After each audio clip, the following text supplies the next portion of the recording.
Bueno, hoy vamos a estudiar unos principios básicos de estadística que son importantes en el proceso de mediciones y de experimentación. Entonces, vamos a empezar. A veces cuando se realiza una medición de la misma cantidad varias veces obtenemos resultados diferentes. Y esto puede ser debido a procesos que se relacionan digamos, con el sistema mismo en estudio o por las dificultades nuestras para efectuar la medición. Entonces, una de las formas que se hace en física y en las ciencias es una repetición de las mediciones. Por ejemplo, los procesos radiactivos tienen por por la misma naturaleza del proceso de la radiación, eh, es un fenómeno aleatorio, entonces tienen muchas diferencias. Si yo mido un fenómeno radiactivo, lo mido una vez, cuando lo midan la segunda vez voy a obtener un resultado diferente. Por ejemplo, imaginémonos que contamos el tiempo de algún fenómeno con un cronómetro y tenemos T1, T2, T3, tenemos tiempos y son todos diferentes. Entonces, frente a esta ambigüedad, el tratamiento que le vamos a dar a los datos es lo que puede ayudarnos a interpretar eh, y a obtener información de ellos. Ahora, ¿cuál de todos los datos del tiempo que medimos es el correcto? ¿O cuál es la incertidumbre de esos datos? Bueno, no podemos asegurar que ninguno de esos esté correcto, pero sí podemos establecer un rango de valores dentro del cual se encuentran la mayoría de los datos. Por ejemplo, tenemos estos datos que están en el libro que nosotros usamos. Es una tabla de datos. Sin embargo, esta tabla de datos, así como está, no nos ayuda a apreciar realmente la información, sino que vemos de ahí los números, pero realmente no tenemos como una idea de, a simple vista, de qué información podemos extraer de estos números. Entonces, una de las formas es hacer un gráfico o un histograma. ¿Cómo se hace un histograma? Bueno, esto es un histograma, es un gráfico de barras donde se distribuyen los datos en regiones y se cuentan cuántos datos hay, por ejemplo, entre 80 y 90. Entonces, en este caso vemos que hay menos de 5 datos entre 80 y 90. Entre 90 y 100 hay como 5 datos y así sucesivamente. Entonces, establecemos estos rangos de datos y así comprendemos la distribución de los datos a lo largo de la escala. Entonces ya con este histograma, en lugar de la tabla, podemos ver que hay una mayor cantidad de datos entre 120 y 130. Ahora, aún así, necesitamos hacer otros procesos para comprender mejor estos datos. Entonces podemos sacar tres valores, uno que se llama la media, uno que se llama la mediana y otro que se llama la moda. La media o promedio es la suma de los datos dividido entre el número de datos. Es el valor promedio o el valor más probable. La mediana es cuando nosotros organizamos todos los datos de mayor a menor y dividimos los datos en dos partes. La línea que divide esas dos partes se llama la mediana. Es como el valor central del conjunto de datos. Y luego tenemos la moda. Entonces vamos a hablar de que la moda es el valor máximo de una distribución de frecuencias, es el mayor valor. Y ya expliqué lo que era el promedio y la mediana, ¿verdad? Que es el valor central. Luego tenemos otras cantidades estadísticas que son importantes, por ejemplo, el cuantil. El cuantil son grupos que que dividen la distribución de datos en partes iguales. Y estos son intervalos que comprenden la misma proporción de los valores. Por ejemplo, la mediana sería el cuantil 50 o 50% o el 50, o sea que divide como en dos grupos en la mitad. Existen los cuartiles que dividen los datos en 4 grupos, los quintiles que dividen los datos en 5 grupos por ejemplo, los cuartiles. Entonces habría un cuartil del 25%, luego otro que comprende del 25% al 50% y así sucesivamente. De ellos podemos extraer información y ver cómo se comportan los datos de nuestras mediciones. Por ejemplo, tenemos aquí las notas del primer examen. Entonces vemos que entre 0 y 10, una nota de 0 y 10, hay 2 personas. Entre 10 y 20 hay 10 personas. Entre 20 y 30 hay 4 personas. Entonces, nosotros podemos ver por todas las notas y sacar un promedio que sería 51.3. La mediana es el 49, que quiere decir que es el valor central. El valor central es un 49, que aún así está más bajo que el promedio. Está representado aquí por esta línea negra y el promedio está representado por la línea azul. Entonces, un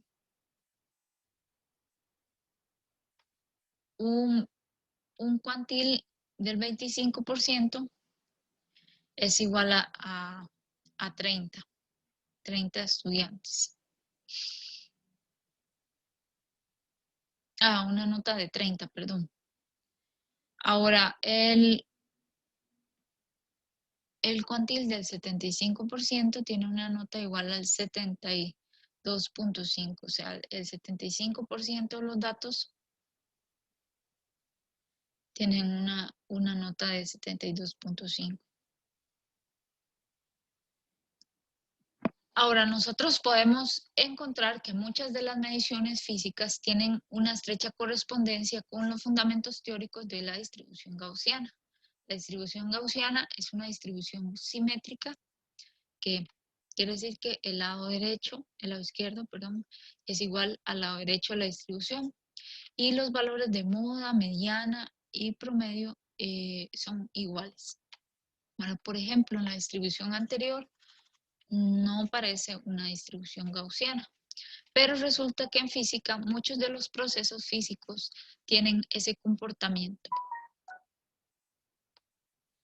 Ahora, se puede expresar esa función, esa campana, mediante una ecuación donde y es este eje de aquí y este es el eje X. Entonces, cuando esta función está normalizada, es igual a 1 sobre la raíz de 2pi por e a la menos x menos mu. Mu es el valor promedio al cuadrado dividido entre 2 veces sigma. Y sigma es una cantidad que se conoce como desviación estándar. Entonces, en este caso, el valor promedio es 3.8 y la desviación estándar es 4.3. Entonces, vamos a ver qué significa cada una de estas cantidades. Entonces, esta es la población y este es un conjunto de observaciones, ¿verdad? Y aquí tenemos una región que corresponde a una muestra.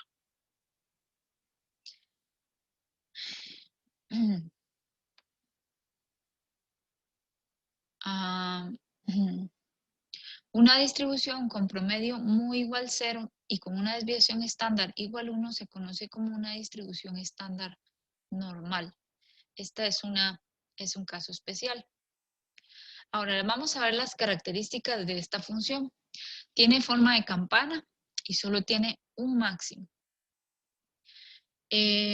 Ahora, hay fenómenos en física o en biología, en especial en las otras ciencias o en cualquier otra rama, que pueden presentar varios máximos. Entonces, no se puede describir el fenómeno con una función gaussiana. El ancho de la campana se caracteriza por la desviación estándar y es simétrica respecto al promedio. Es asintótica al eje X. El promedio, la media y la moda son iguales, como ya lo mencioné, y el área bajo la curva es 1. Entonces, el área bajo la curva viene también representando una probabilidad. Ahora vamos a ver qué es la desviación estándar. La desviación estándar nos indica la desviación de los datos con respecto al promedio. Y para nuestras mediciones es una medida de la confianza que podemos tener en los resultados. Como ya hemos visto en las otras clases, es una medida de la precisión con la que hemos realizado las mediciones y también del instrumento. Entonces tenemos aquí la desviación estándar representada por la letra S y viene siendo la raíz de la suma de los cuadrados del valor promedio menos cada uno de los valores. Todo esto dividido entre el número de datos. Entonces nos va a dar una medida de la dispersión de los datos. Perdón. Aquí podemos ver lo que significa la desviación estándar. Vamos a suponer primero que en esta línea azul, la línea roja y la línea café son tres curvas gaussianas con promedio cero. Y la desviación, esta es una línea, esta es una función normal, las primeras tres. La desviación estándar para la de color azul es 0.2, entonces vemos que la curva es más delgada. Luego, conforme aumentamos la desviación estándar en la curva roja, vemos que se hace más ancha. Y aumentamos al valor de 5 en la curva café y se hace mucho más ancha y mucho más pequeña la curva, o sea que nuestros datos están más dispersos. Ahora, si nosotros cambiamos al valor de menos 2, entonces el pico máximo de la curva donde está el promedio se mueve hacia el valor de menos 2. Y vemos que bueno, hay una relación ahí entre el ancho de la curva, el promedio y la desviación estándar. Ahora, la curva es en cierta forma un poco más ancha que la curva azul porque la desviación estándar es mayor. Entonces, ¿qué significa el promedio? Bueno, el promedio es el valor máximo. ¿Y qué significa la desviación estándar? Bueno, significa la desviación de los datos hacia la derecha y hacia la izquierda.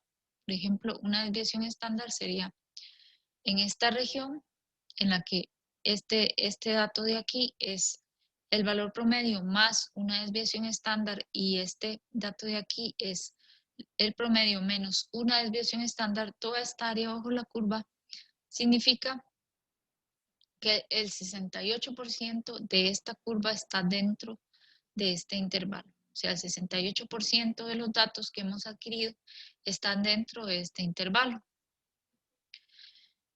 Entonces ya vimos que para una desviación estándar, ¿verdad?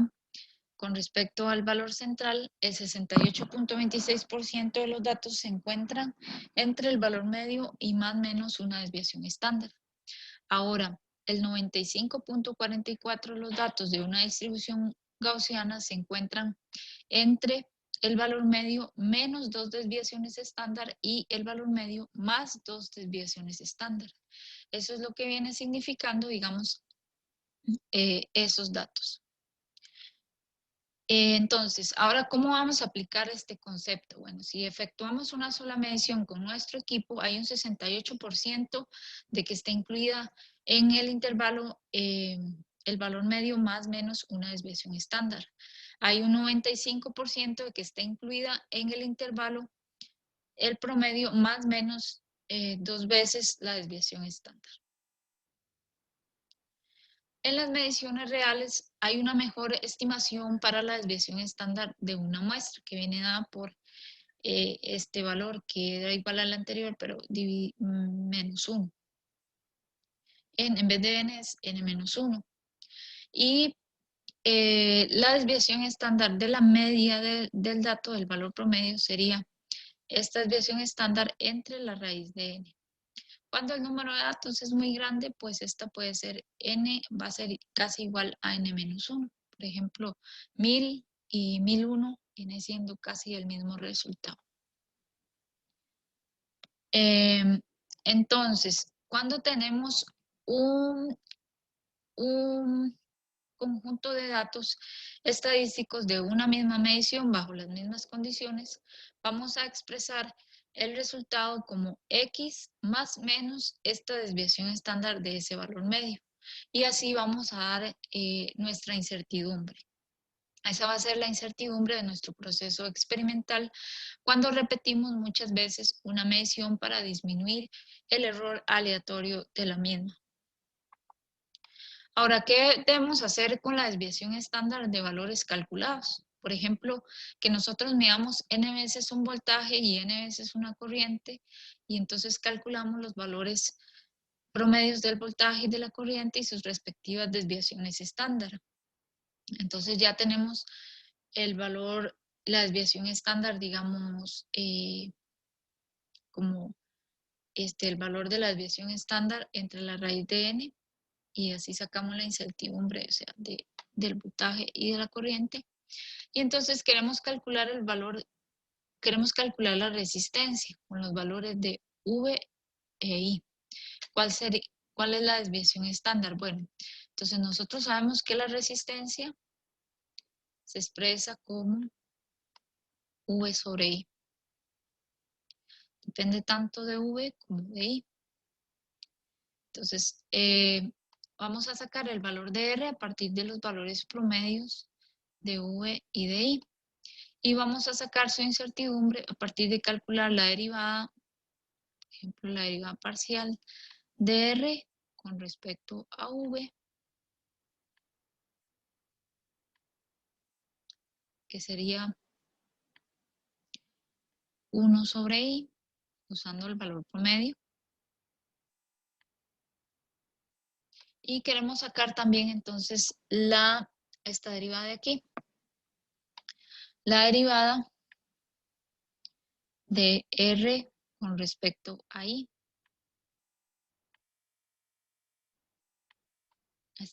Estas derivadas todas están en valor absoluto, o sea, esto no tiene signo. Entonces, en este caso, nosotros haríamos la derivada que nos daría V sobre I al cuadrado.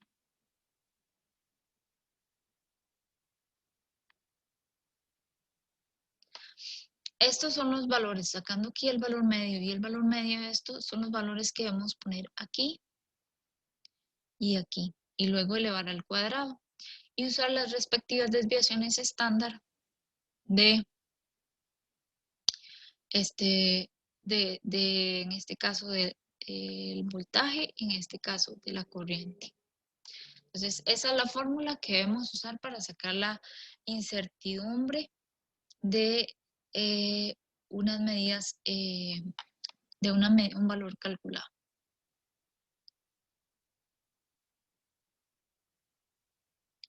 Muchas gracias.